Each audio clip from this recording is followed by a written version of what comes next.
जय श्रीमन नारायण व्यथनाई यानी व्याख्या यस बह ब्रोट कुन पेश करन वोल छुस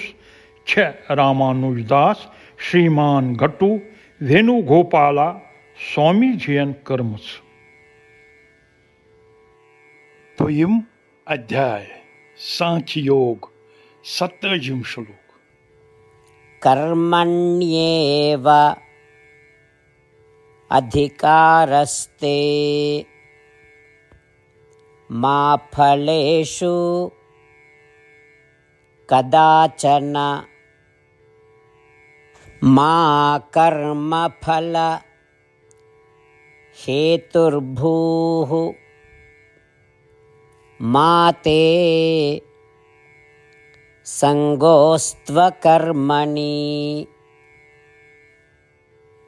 ओम।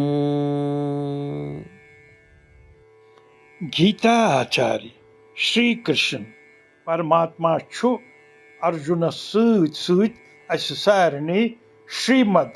भगवद गीता मज सांख्य योग हेचनावान। यथ श्रीमद भगवद गीता मज वेदन हुंद सार मौजूद छु। परमात्मा छु वनान अर्जुन से छु तिम कर्म यानी गतिविधि करनुक हक तो यख्तियार युहुंद जिक्र वेदन मज छु करन आमुत तो चानि खतर निर्धारित तो वर्णन छ करन आमच। अर्जुन यमन कर्मन हंदि फलुक छुन चे कह हक तो न यमन कर्मन हंदिस फलस पे कह यख्तियार। यदि च कर्म करक से सपदन फल प्राप्त। यम फल प्राप्त करित पजी न चे यह सोचुन या मानुन जी यम फल मिल मेन किन। कर्म न करनस मुतलक ति पजी न चे सोचुन तो न कर्म त्याग करनस सत कह दिलचस्पी थवन। इथ पा भगवान अस पे अनुग्रह करित अस जन्म मरण कि चक्र मज मुक्ति प्रावन खतर अख अद्भुत सिद्धांत प्रदान करान। परमात्मा वनान अर्जुन आत्मबोध हासिल करुन आत्म साक्षात्कार प्राप्त करुन तो जन्म मरण कि चक्र मज आजादी प्रावन छु चानि जिंदगी हुंद लक्ष्य। तिक्याज छु छुक यथ शरीरस मज सफर करान यथ जिंदगी मज छी चे वारियाह कार्य यानी कामे करने जरूरी। नेति कर्म यानी तिम कर्म यम प्रत दोह छ पेवान करन। नैमितिक कर्म यानी तिम कर्म यम खास मौकन पे करने छ यिवान। या काम्य कर्म यानी तिम कर्म यम पन्नी यछाय या जरूरियात पूर करने खतर छ करने यिवान। यम छ त्रे किस्म कर्म पन्ने क्षमताय हंदिस आधारस पे पजन अस यम कर्म सुनिश्चित अंजाम अन। पन कर्म करनस दौरान पज तोह यह ठीक पट याद थवन जि पनुन पान प्रजनाउन यानी आत्म साक्षात्कार प्राप्त करुन छु सानि जिंदगी हुंद लक्ष्य। तो तुहुंद काम कार यह आसि सु गछ न तुहुंदिस अथ लक्ष्य प्राप्त करनस मज कह बाधा यानी रुकावट बनुन। तुह यस ति गतिविधि अंजाम अनिव तुह मो सूचु जि यह छु मेन किन सपदान। अमि तरीक सोचने किन फसिव तुह बंधनस मज तो बन तुहुंदिस लक्ष्य प्राप्त करनस मज यानी आत्म साक्षात्कार प्राप्त करनस मज अख रुकावट। तोह पज यथ पट सोचुन यह छु भगवान म्यानि जरिए करनावान। अमि तरीकुक सोच बचाय वो तोह बंधन निश। कह ति गतिविधि करनस दौरान म करियो तुह पनुन ध्यान कर्म फलस पे केंद्रित। कर्मन हंद नतीज छ पाने यिवान। तो हेकिव न यह प्रसिद्ध जि काम्य कर्म छ अस फल प्राप्ति खतर करान। अस कित पट थवो न कर्म फलस पे ध्यान। वेदन मज यह वन आमुत जि प्रत कुन कर्मस नेर संबंधित फल तो वेद भगवान सज आज्ञा यानी यम सारी कर्म भगवान वर्णन कर्मित यम सात अस कह यछाय आसन तो पन जरूरियात पूर सपदन खतर करो तिम कर्म यम दरकार आसन अस पज यह भावना थवन जि यमन कर्मन हुंद जिक्र भगवान कोरमुत तो यम गतिविधि भगवान सिंदन अथन मज अख औजार बनित अंजाम अनान कर्म फलस पे मा थो तुह पन ध्यान तिकाज यथ पट करने सत गो तुह बंधन पैदा तो बन जिंदगी हंदिस तुंदिस मुख्य लक्ष्य प्राप्त करनस मज यानी आत्म साक्षात्कार प्राप्त करनस मज अख रुकावट कर्म करनस दौरान नतीजन हज यथा आसन स्वाभाविक यम सात यथा वथ मेन यह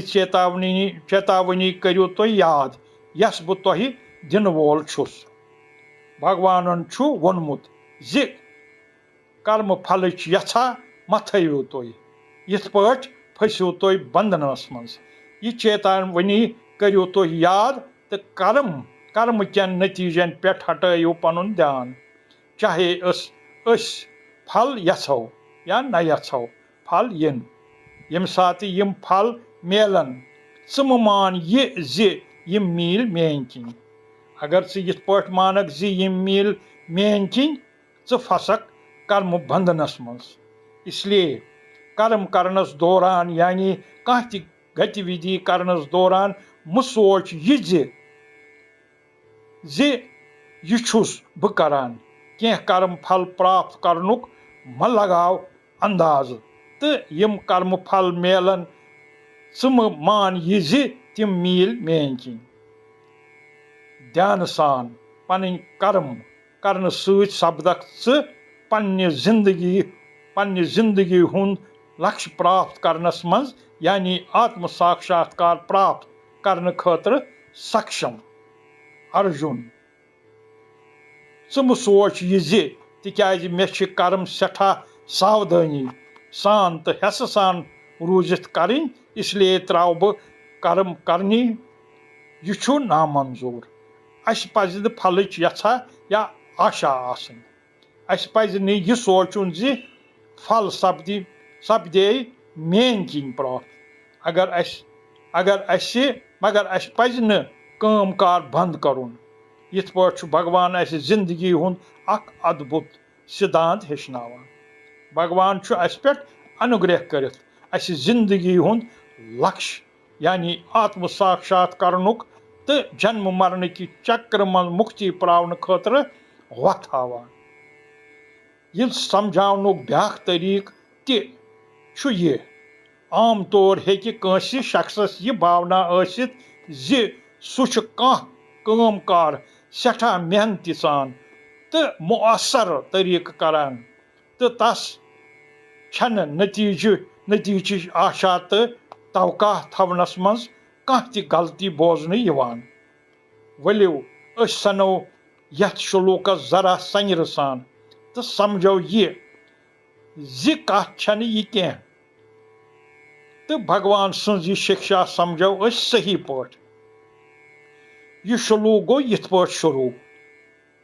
कर्मणि एव अधिकार अस्ति मतलब यह जि अकिस मनसस सिर्फ कर्म करनुक अधिकार कर्म करने ब्रोट पज अकिस मनसस अथ गतिविधि मुतलक पूर ज्ञान तो महारत हासिल करें तेली अख मनुष्य गतिविधि शुरू करनुक पात्र बनान येले अख शख्स यह कर्म करने खतर योग्य बने पाने सपद तसुन ध्यान पूर पट सिर्फ अथ गतिविधि पे केंद्रित तिम अमे कर्म किस फलस कुन ध्यान दिवान तिकाज तिम यम कर्म करने सत आनंदित सपदित मगन रोजान योग्य मनुष्य छुन अत कुन ध्यान दिवान जि बाकी लूख क्या वनान तो न तम अमि गतिविधि हंदिस बे कुन पहलुस कुन ध्यान दिवान सु शख्स युस न योग्य आसि तो उड़े ज्ञान आसस सु जुदोजहद करान तो तसुन मन अकि ख्याल पे बेस ख्यालस कुन वट तुलान तो तिम मुंतशिर सपदान तो तिम तिमन पहलुहन मुतलक सोचान यम न अथ कर्मस सहित संबंधित आसान यह क्या अकिस मनशस सिर्फ कर्म करनस पे अधिकार तो नतीजस पे न ये नतीजस पे नजर त्रावान यह तिमो चीजों सहित मुतासर सपदान यम न वुचित हेकान मुमकिन यह अख शख्स कर पन कर्म यानी गतिविधि बेहतरीन तरीक तो मेल न तस सु फल युस सु यछान आस मुख्तलिफ चीजों हंद असर सकिस मनशस यमन मुतासर करन वालन चीजन पे कह नियंत्रण तो यह चिंता करुन तह मतलब थवान वापस भगवान सन्द शिक्षाए कुन ध्यान नित अकिस मनशस तिम कर्म करनुक अधिकार यम वेदन मन निर्धारित करना आमच तो तस यमन कर्मन हंदिस फलस यानी नतीजस पे कह हक न कह यख्तियार वलियो सारी पको भगवान सन्द शिक्षाए पे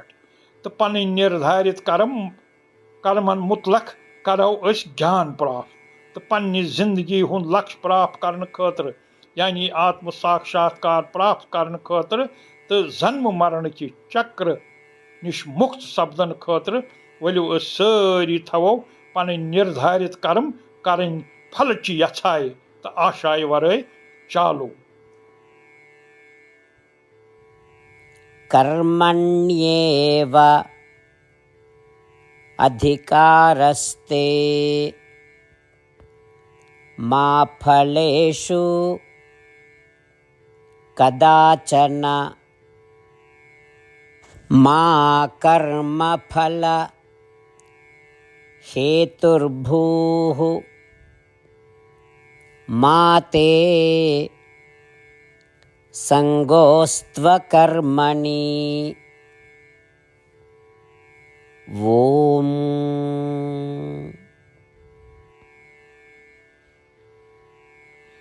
श्रीमद भगवत गीता हुंद सार श्री कृष्ण परमात्महन 18वें अध्याय हंदन 65 पे 7 श्लोकन मं वोनमुत तो 8 चीज करनच हिदायत दिचमुत श्री कृष्ण वनान यम 8 चीज करन तिमन छुस बह लोल भरान यानी प्रेम करान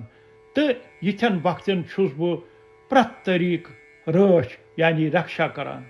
श्री कृष्ण परमात्मा सन्स वनमुत सारी गीता बूझित अर्जुन वनान करशे वचनम तव मतलब हे कृष्ण बह कर ती यह वनक यह वजह श्री कृष्ण अर्जुनस प्रत कामयाबी तो फतह प्रदान करान वलियो परमात्मा सत करो यह वाद करो यमन 8 चीजन यानी वोपदेशन पे अमल परमात्मास यम वाद दिन खोत छन कह पूजा थज तो कह तप तो यग छुन अमि खोत बोड़ बह वन 8 वाद यम अस पजन करें तो तुह सारी वेचरियो यम पन्ने दिल तो दिमाग सत यिथ पा श्री कृष्णस वाद दित अनो श्री कृष्ण सुन बुत नजरन तल यमि मं खुशी हज नेरान तो अस आनंद महसूस करान जय श्रीमद नारायण सन 8 वाद यम सोन गोडनुक वाद हे श्रीमद नारायण चान हिदायत जानित कर बह प्रत वक्त चोन ध्यान तो चोन व्यचार सोन दोयम वाद हे श्रीमद नारायण चान सलाह मुताबिक रोज बह हर हमेश चोन बख्त सोन त्रेम वाद हे श्रीमद नारायण बह कर प्रथ कांह काम चान्य सीवा जानित तो चान्य संतुष्टि खातर सोन चूरिम वाद हे श्रीमन नारायण चोन निर्देश जानित कर बह चानिस वनस पे अमल मे पूर विश्वास जि बह छुस चोन तो बह कर हर हमेश चान पूजा तो गुल गंडित नमस्कार सोन पूंचम वाद हे श्रीमन नारायण मे चान शब्द याद पेवान माम एकम शरणम व्रजा 18 अध्याय हुंद 66 श्लोक मतलब से अकिस मे गो शरण श्रीमन नारायण बुछुस केवल चे शरण गसान सोन 6 वाद चान यम शब्द छुस बह व्यचार करान माँ शुच 18 अध्याय हुंद 66 श्लोक छु छुक आश्वासन दिवान कि शूख मसा कर तो वन कर बह जह त शूख सोन 7 वाद हे श्रीमन नारायण सानि खातिर श्रीमद भगवत गीता प्रदान करित छुत से अस अनुग्रह कोरमुत तो आशीर्वाद दुतमुत बह छुस यह वाद करान जे बह पर यह तो या बोज गीता हुंद अख श्लोक प्रथ दो सोन 8 वाद हे श्रीमन नारायण गीता छत से इंसानियत खातिर प्रदान करमुच तो गीता हंद यम दिव्य शब्द वातनावक बह तिमन बच्चन निश यमन न गीता हुंद जान छे परमात्मा सत कर अस वुनि सिर्फ 8 वाद श्रीमन नारायणस प्रथ दो सोन यह वाद दिनुय अख बड़ पूजा तो बड़ वलियो तमिस दिमो वाद अटल सदाय सान ओ श्रीमन नारायण बह कर ती यिच वनक बह पक तिथ पाठ चान यथा आसि बह कर प्रथ कांह काम सिर्फ चान खातिर कर्मण्येव अधिकारस्ते मा फलेषु कदाचन मा कर्मफल हेतुर्भूः मा ते संगोस्त्वकर्मणि ओम कर्मण्येवाधिकारस्ते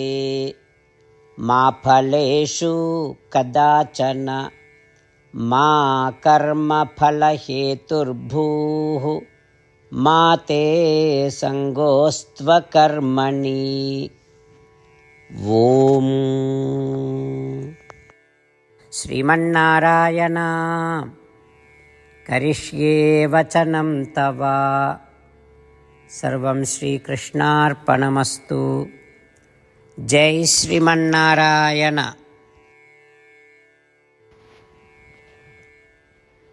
जय श्रीमन नारायण। सारनी बख्तन अख खास गुजारिश जिंदगी मन प्रथ कुछ चीजस मन फूरी तो असरदार नतीजे यछान तो छांडान यह हासिल करने खातिर कड़ो अख मिनट तो परो नारायण अस्त्रम। नारायण अस्त्रम हासिल करने खातिर गो नारायण अस्त्रम वेबसाइट पे